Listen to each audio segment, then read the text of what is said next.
નમસ્કાર, સ્વરાજ સમાચારમાં આપનું સ્વાગત છે। આજના મુખ્ય સમાચાર આ પ્રમાણે છે। સૌરાષ્ટ્રમાં મુશળધાર વરસાદથી ખેડૂતોમાં આનંદ, વધતી જતી મોંઘવારીથી મધ્યમ વર્ગ પરેશાન। લોકભારતી વિજ્ઞાન કેન્દ્રમાં ઉર્જા સાયકલની શોધ। લોકભારતીના પુસ્તકાલયમાં પ્રાચીન વેદોનો સંગ્રહ। પ્લાસ્ટિકનો કચરો વીણી પરિવારનું ગુજરાન ચલાવતા ધીરુભાઈ। સૌરાષ્ટ્રની ભરત ગૂંથણ કળાને ઉજાગર કરતી ગ્રામીણ મહિલાઓ। હું યોગેશ। સમાચાર વિસ્તારથી જોઈએ તો મેઘરાજાના આગમનથી ધરતીપુત્રોમાં આનંદની લાગણી છવાઈ, પણ સાથે સાથે કપાસના પાકમાં મિલીબગ નામની જીવાતથી ખેડૂતો પરેશાન। પ્રસ્તુત છે એક રિપોર્ટ। છેલ્લા થોડા દિવસોથી પડેલા વરસાદથી બળતા પાકોને નવું જીવન મળી ગયું છે અને ખેડૂતોમાં પણ આનંદની લાગણી છવાઈ ગઈ છે। હા, વરસાદનું બહુ સારું થયું છે અત્યારે તો, એમ કે અત્યારે એક વરસાદ થઈ જાય એટલે મોલાદ બધી રામ મોલાદ બધી પાકી જાય।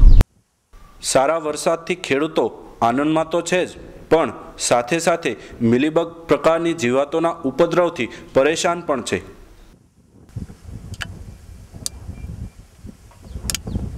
એના મિલીબગના રોગ ઉપરથી પાકમાં બહુ અસર થાય। આ છોડવા બધા ઝીણા ઝીણા બધા ઠુમરાઈ જાય, આ બધા થળિયા ગળી જાય, એટલે 50% પાક થઈ જાય। સારા વરસાદથી પાકને ફાયદો તો થયો જ છે, પણ જો આ મિલીબગનો ઉપદ્રવ કાબૂમાં નહીં આવે તો કપાસના ઉત્પાદનમાં મોટો એવો ઘટાડો થઈ શકે છે। એક સાંધો ત્યાં તેર તૂટે, આ કહેવત આજે સાચી ઠરી। આ વર્ષે મોંઘવારી આંક 11.68%એ પહોંચ્યો। ખાદ્ય પદાર્થ તેમજ અન્ય વસ્તુઓના ભાવ આસમાને ચડ્યા। દેશભરમાં મોંઘવારીનો દર વધતા લોકો પરેશાન થઈ ગયા છે। ઉપરથી tax, light bill, phone bill, દરેક ક્ષેત્રમાં આ અસર જોવા મળે છે। આનાથી લોકોના જનજીવન પર પણ માઠી અસર પડી છે। ગરીબ લોકોની સ્થિતિ વધારે કફોડી બની છે। તેવા આ પરિવારની આવી વ્યથા હોવા છતાં સરકારની આંખ ઉઘડતી નથી। આપણે એટલે ખેડૂત માણસો હોય એને તો કે એને મોંઘવારીનો ઓછો વાંધો આવે, ગરીબ માણસની રીતે ગરીબ માણસ મોંઘવારી તો લાગવાની છે। કોઈ જો ધંધો હાલે નહીં, કોઈ કામ હાલે નહીં। લોકભારતીનું વિજ્ઞાન કેન્દ્ર ઉર્જાના અપરંપરાગત સ્ત્રોતના ઉપકરણોની શોધ માટે કાર્યશીલ રહ્યું છે। આ પ્રયાસોમાં જોડાતી એક નવી કડી ઉર્જા સાયકલની શોધ। આજના સમયમાં ઉર્જાની કટોકટી ખૂબ વધી રહી છે। થોડા સમય માટે જો વીજળી ગુલ થાય તો માણસ વ્યાકુળ બની જાય છે અને તેના બધા જ કામો ઠપ થઈ જાય છે।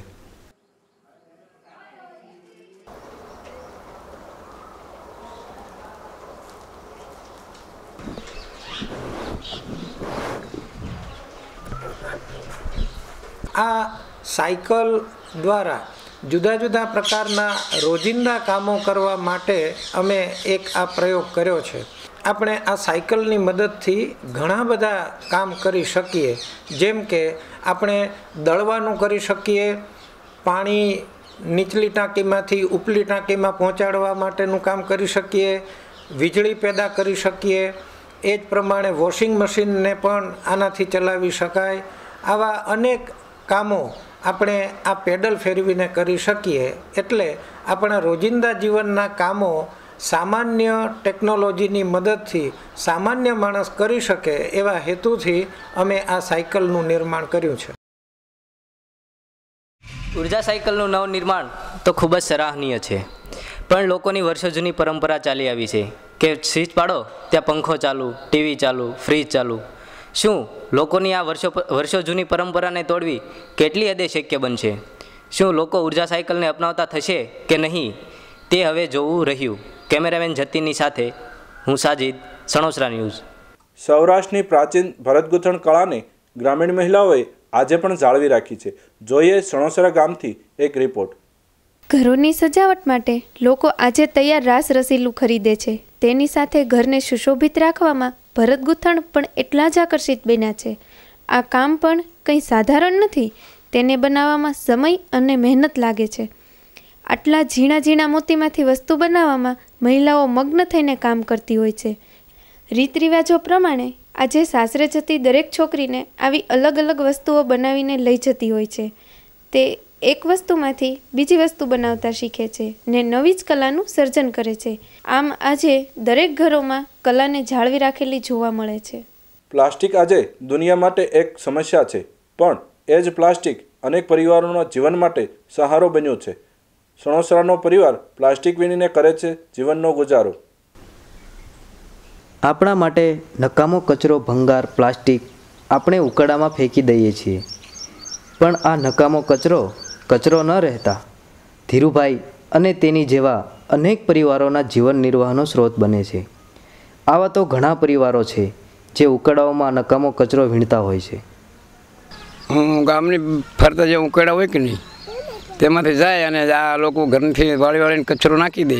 એમાં જે કાંઈ અમારા ભાગમાં મળી જાય, પ્લાસ્ટિકના કાગળની કોથળીઓ છે, પછી આવી પ્લાસ્ટિકના તાપડા છે, પછી ઝીણું રમકડું છે, આવું બધું મળી જાય.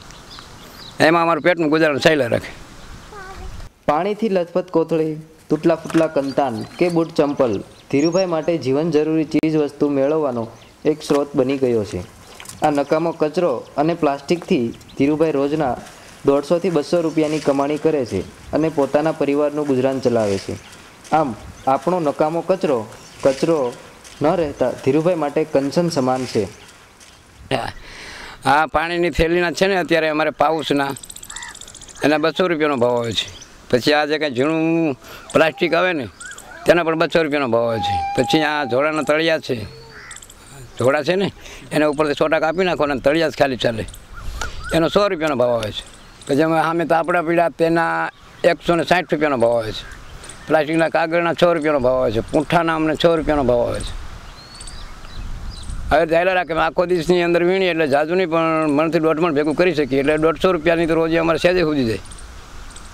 એટલે એની અંદર અમારું ગુજરાન તો હાલે, પણ અમારા દીકરાને વહીવટ કરવો હોય ને તોય પણ તકલીફ ન પડતી.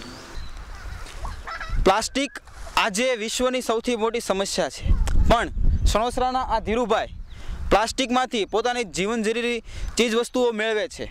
જેઓ ગામ આખામાંથી પ્લાસ્ટિક મેળવી અને પોતાના જીવનનું ગુજરાન ચલાવે છે, પોતાના જીવન નિર્વાહ ચલાવે છે. તો મિત્રો, આને કહેવાય પાટું મારી અને પાણી કાઢ્યું. કેમેરામેન યોગેશ સાથે જતીન, સણોસરા ન્યૂઝ.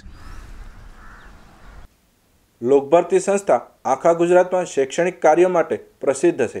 સંસ્થાનું પુસ્તકાલય 4 વેદોના સંગ્રહથી એક અનોખા પુસ્તકાલય તરીકે જાણીતું છે. પુસ્તકોનું મૂલ્ય રત્નો કરતાંય અધિક છે. વિનય, વિવેક, પ્રફુલ્લતા, નિષ્ઠા આ બધાનું મૂલ્ય છે જ, પણ આ ગુણોના વર્ધનમાં સત્ય સાહિત્ય જેટલું જ ઉપકારક પરિબળ બીજું નથી. જે લોકો શબ્દની શક્તિ પ્રમાણે છે તેમના માટે સારા પુસ્તકો મહત્ત્વની મૂડી બની જાય છે. આપણા સાહિત્ય જગતના 4 વેદોની મૂળ પ્રતિ અહીં જ ઉપલબ્ધ છે. આ 4 વેદો દ્વારા આપણે કલા સંસ્કૃતિને જાણી શક્યા છીએ. આ 4 વેદો છે તે આપણે લોકભારતી પાસે છે, બીજે ક્યાંય જોવા મળતા નથી. એ 4 વેદો 1980થી આપણે છે, એ આપણે ભોગીલાલભાઈ ગાંધી આપણને આપેલા છે. આજનું સમાચાર બુલેટિન અહીં સમાપ્ત થાય છે. નમસ્કાર.